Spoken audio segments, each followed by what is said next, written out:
ജനുവരി 20 മൺഡേയിലേക്കുള്ള pre market അനാലിസിസിലേക്ക് എല്ലാ സുഹൃത്തുക്കൾക്കും സ്വാഗതം. പ്രധാനപ്പെട്ട ലെവലുകൾ ഡിസ്കസ് ചെയ്യുന്നതിന് മുമ്പ് കഴിഞ്ഞ ദിവസം നമ്മൾ പറഞ്ഞ പ്രീ മാർക്കറ്റ് അനാലിസിസിൽ പറഞ്ഞ കാര്യങ്ങളൊന്ന് കവർ ചെയ്തിട്ട് പോകാം. നമ്മൾ വിപ്രോയുടെയും അതേപോലെ തന്നെ ടെക് മഹീന്ദ്രയുടെയും റിസൾട്ട് വരാനുണ്ടെന്ന് പറഞ്ഞിരുന്നു. ഇത് രണ്ടും ആൾമോസ്റ്റ് ന്യൂട്രലാണ്. വലിയ ഗ്രോത്ത് ഇല്ല, അതേസമയം മൈനസും ഇല്ല. 1.4 ഒക്കെയാണ് പ്രോഫിറ്റിൽ year on year profit growth കാണിക്കുന്നത്. വിപ്രോയുടെ പ്രോഫിറ്റ് മാർജിൻ 20% ഹൈക്ക് ചെയ്തിട്ടുണ്ട്. ഇതൊരു വളരെ പോസിറ്റീവായിട്ടുള്ള ന്യൂസാണ്. അത് എത്രമാത്രം ഇമ്പാക്റ്റ് ഉണ്ടാക്കും എന്നുള്ളത് നമുക്ക് കാത്തിരുന്ന് കാണാം. വളരെ പ്രധാനപ്പെട്ട മറ്റൊരു ഡേറ്റ വന്നിട്ടുള്ളത് ഫ്രൈഡേ മാർക്കറ്റ് ക്ലോസ് ചെയ്തതിനു ശേഷം 5 മണിക്ക് വന്നിട്ടുള്ളത് ഫോറക്സ് റിസർവ്. ഇന്ത്യയുടെ ഫോറക്സ് റിസർവ് ഡ്രാസ്റ്റിക്കലി കുറഞ്ഞിട്ടുണ്ട്. ഇത് മാർക്കറ്റിനെ വളരെയധികം ഇൻഫ്ലുവൻസ് ചെയ്യുന്നൊരു ഡേറ്റയാണ്. കമ്പനികളുടെയൊക്കെ ഇമ്പോർട്ട് കോസ്റ്റ് ഒക്കെ കൂടാൻ ഇത് കാരണമാവും. പിന്നെ പൊതുവെ റുപ്പീസ് താഴേക്ക് വരുന്നതുകൊണ്ട് US ഡോളർ നമ്മുടെ റിസർവിലുള്ളത് സെല്ല് ചെയ്യുന്നുണ്ടോ, RBIയുടെ ഒരു ഇൻ്റർവെൻഷൻ ആണോ എന്നുള്ളതും അങ്ങനെയും നമുക്കിതിനെ കാണാൻ പറ്റും. അതെന്താണെന്നുള്ളത് മാർക്കറ്റ് റിയാക്ട് ചെയ്യുന്നതിനനുസരിച്ച് ആണ് നമുക്കൊരു കൺഫർമേഷൻ കിട്ടുക. എനിവേ ഇതൊരു കോഷൻ ഇതിനകത്ത് എടുക്കേണ്ടതുണ്ട്. മാർക്കറ്റിനെ നെഗറ്റീവായിട്ട് ബാധിക്കുന്ന ന്യൂസാണ് ഇത്. ഇനി നമ്മുടെ ലെവലുകൾ നോക്കിക്കഴിഞ്ഞാൽ നാളെ ഏറ്റവും കൂടുതൽ സാധ്യതയുള്ള ലെവലുകൾ മാർക്കറ്റ് ഫ്ലാറ്റ് ആയിട്ട് ഓപ്പൺ ചെയ്യുന്ന ഒരു സിനാരിയോയിലൊക്കെ ആണെങ്കിൽ ഈ രണ്ട് ലെവലുകളിലേക്ക് മാർക്കറ്റ് ഓപ്പൺ ചെയ്ത് ഇതിന് താഴേക്ക് ക്രോസ് ചെയ്തിട്ട് താഴേക്ക് ബെൻഡ് ആവുന്ന ഒരു സിറ്റുവേഷൻ ഉണ്ടായാൽ പതിവ് പോലെ നമുക്ക് റീടെസ്റ്റ് കിട്ടുകയാണെങ്കിൽ തൊട്ട് താഴെ ഒരു ലെവലുണ്ട്. അപ്പോൾ അതുകൊണ്ട് ഇവിടെ ഒരു ട്രേഡിംഗ് ഓപ്പർച്യൂണിറ്റി, ചെറിയൊരു ട്രേഡിംഗ് ഓപ്പർച്യൂണിറ്റി കിട്ടിയാൽ പ്രയോജനപ്പെടുത്താം. അതല്ലെങ്കിൽ നല്ല റിസ്ക് റിവാർഡിലുള്ള ട്രേഡിംഗ് ഓപ്പർച്യൂണിറ്റി പ്രയോജനപ്പെടുത്തണമെങ്കിൽ ഇങ്ങനെ പോയിട്ട് ഇവിടുന്ന് താഴേക്ക് വരുന്ന സിറ്റുവേഷനിൽ ഈ ലെവൽ വരെയുള്ള ടാർഗറ്റ് നിങ്ങൾക്ക് പ്രതീക്ഷിക്കാം.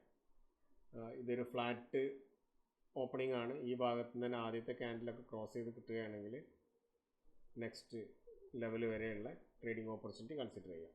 അതൊരു അഗ്രസീവ് ട്രേഡർ അല്ലെങ്കിൽ ഈ ആദ്യത്തെ ഫേസിലൊക്കെ ട്രേഡ് ഒഴിവാക്കി ഇതിന് താഴെ വന്ന് മുകളിലേക്ക് കയറിയതിന് ശേഷം ഒരു രണ്ടാമത്തെ അറ്റംപ്റ്റിലൊക്കെ 1 മിനിറ്റ് ക്യാൻഡിൽ രണ്ടാമത്തെ അറ്റംപ്റ്റിലൊക്കെ കിട്ടിക്കഴിഞ്ഞാൽ നമ്മളിപ്പോൾ കാണിക്കുന്നത് 5 മിനിറ്റ് ക്യാൻഡിലാണ്. ഒരു സെക്കൻഡ് അറ്റംപ്റ്റൊക്കെ കിട്ടിക്കഴിഞ്ഞാൽ ഇതുവരെയുള്ള ബൈ നിങ്ങൾക്ക് നോക്കാം. ഇനി അതല്ല, ഇതങ്ങനെ റീടെസ്റ്റ് ചെയ്യുന്നില്ല, ഒരു തവണയൊക്കെ കയറി താഴേക്ക് വന്ന് റീടെസ്റ്റ് ചെയ്തിട്ട് പോവുകയാണെങ്കിൽ അങ്ങനെയാണെങ്കിൽ നെക്സ്റ്റ് ലെവൽ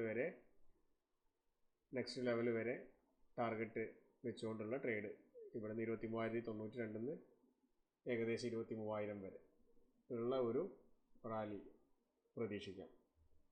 പിന്നെ ഇതിൽ ഓരോ ലെവലുകളും ആ ലെവലുകളിൽ നിന്ന് ബ്രേക്ക് ചെയ്തതിന് ശേഷം, അപ്പോൾ ഇവിടുന്ന് ഇതുവരെയൊക്കെ മാർക്കറ്റ് എത്തിയതിന് ശേഷം, ഇതുവരെയൊക്കെ മാർക്കറ്റ് താഴേക്ക് എത്തിയതിന് ശേഷമൊക്കെ ഉള്ളൊരു സെല്ലാണെങ്കിൽ പിന്നീട് വലിയ ഒരു ബൗൺസ് കഴിഞ്ഞതിന് ശേഷം സെല്ലിൽ നിൽക്കാൻ വേണ്ടി ശ്രമിക്കുക. ഇവിടുന്ന് തന്നെ നേരിട്ട് സെല്ലിൽ നിൽക്കാതിരിക്കുക.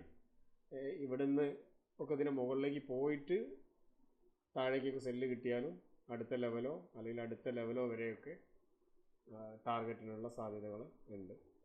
മുകളിലേക്ക് ആണെങ്കിൽ ഗ്യാപ്പപ്പ് ആണെങ്കിൽ ഈ ലെവലുകളൊക്കെ ക്രോസ് ചെയ്തിട്ട് കിട്ടുകയാണെങ്കിൽ ഈ ലെവൽ വരെ നിങ്ങൾക്ക് റിസ്ക് റിവാർഡ് ഫേവർ ആണെങ്കിൽ ഇതുവരെ ബൈയിൽ നിൽക്കാനുള്ള സാധ്യതയുണ്ട്. ബ്ലാക്ക് ലെവൽ ഇതൊരു പ്രധാനപ്പെട്ട റെസിസ്റ്റൻസ് ആണ് 23,345. ഇതിന് മുകളിലേക്ക് കയറിയിട്ട് താഴേക്ക് ബെൻഡായിട്ട് വരുന്ന സമയത്ത് നെക്സ്റ്റ് ലെവൽ വരെ ട്രേഡിങ്ങിനുള്ള സാധ്യതയുണ്ട്. ഈ ലെവലിന് മുകളിലേക്ക് പ്രൈസ് സസ്റ്റെയിൻ ചെയ്താൽ, ഗ്യാപ്പപ്പായിട്ട് ഓപ്പൺ ചെയ്ത് ഇതിന് മുകളിലേക്ക് സസ്റ്റെയിൻ ചെയ്താൽ ഇവിടുന്ന് ഈ ലെവൽ വരെ ബൈനുള്ള സാധ്യതയുണ്ട്. ഓക്കെ, അപ്പോൾ ഈ ലെവലുകൾ ഒന്ന് സ്ക്രീൻഷോട്ട് എടുക്കുക. ഈ ഒരു മജന്ത കളറിൽ കാണുന്ന ഒരു ലൈന് താഴെ, അതുപോലെ മജന്ത കളറിൽ കാണുന്ന ഒരു ലൈനിൻ്റെ അപ്പുറത്തേക്കൊന്നും മാർക്കറ്റ് മാക്സിമം ഈ റേഞ്ചിനകത്തൊക്കെയാണ് വലിയ മൂവ്മെൻറ്റ് വന്നാൽ തന്നെ നിൽക്കാൻ സാധ്യതയുള്ളത്. അപ്പോൾ വരും ദിവസങ്ങളിലേക്ക് എന്നുള്ള രീതിയിൽ, ഇപ്പോൾ നാളെ ഇവിടെ വരെ മൂവ് ചെയ്തിട്ടില്ലെങ്കിൽ പോലും വരും ദിവസങ്ങളിലേക്ക് എന്നുള്ള രീതിയിൽ ലെവലുകളൊന്ന് സ്ക്രീൻഷോട്ട് എടുത്ത് വയ്ക്കാം.